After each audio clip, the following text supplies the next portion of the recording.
Hi, are you using the right financial tool? How do you know? So, I'm going to talk a little bit about which one's better for you, which one to use inside this video. Um, and the two primary ones I'm going to talk about is QuickBooks or Excel, Google Sheet, either one, interchangeably. So, the first thing I'd like you to think about is, do you have time or do you have money? Which do you have more of?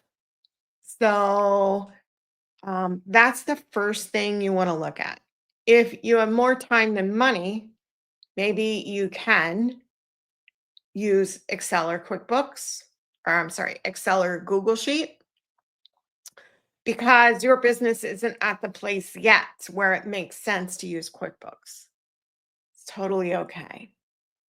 Um, if you say, well, I have absolutely no time, then maybe you're going to need to cough up a little bit of money and invest in something like QuickBooks to save you time because it will save you time.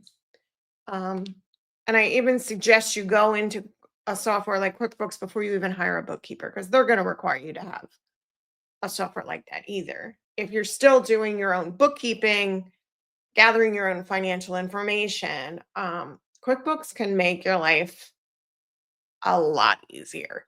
But yet, there's oftentimes we don't want to spend the money on a software yet because we're just starting out, and I totally get that.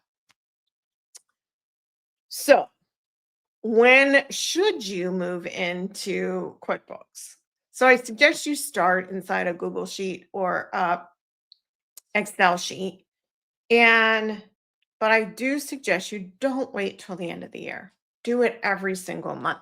Make a date with yourself every single month to enter the information in somewhere, into a Google Sheet or into QuickBooks, and look at it, review it, make sure it makes sense.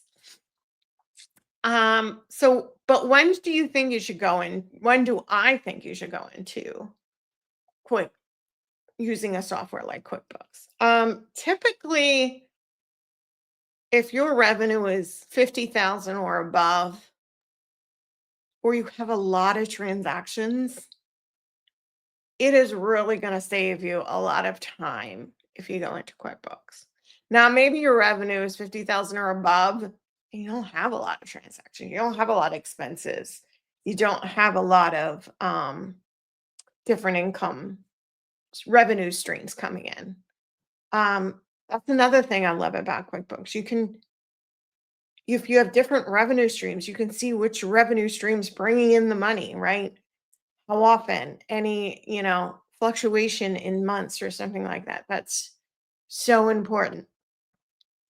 And a lot of times, because when you have that information yourself, in a software like QuickBooks, you will increase your profits because you're educating yourself on what is profitable in your business, right? And what isn't profitable, what's costing you money, what's saving you money. And maybe you will find things if you're paying more attention and using a software like QuickBooks, you will find things that you shouldn't be spending money on, subscriptions you forgot to cancel. Um, you know, it's like one of the number one things that people waste money on is subscriptions they forgot to cancel.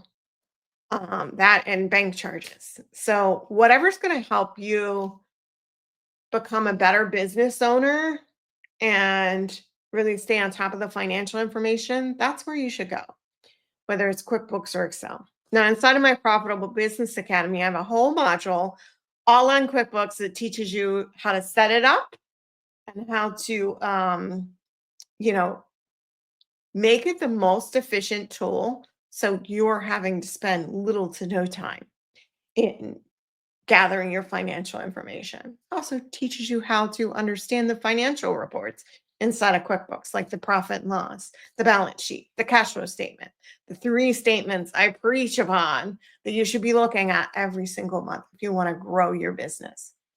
And fun fact, businesses who are looking at that stuff those reports and understanding them are 80% more successful, according to Small Business Administration.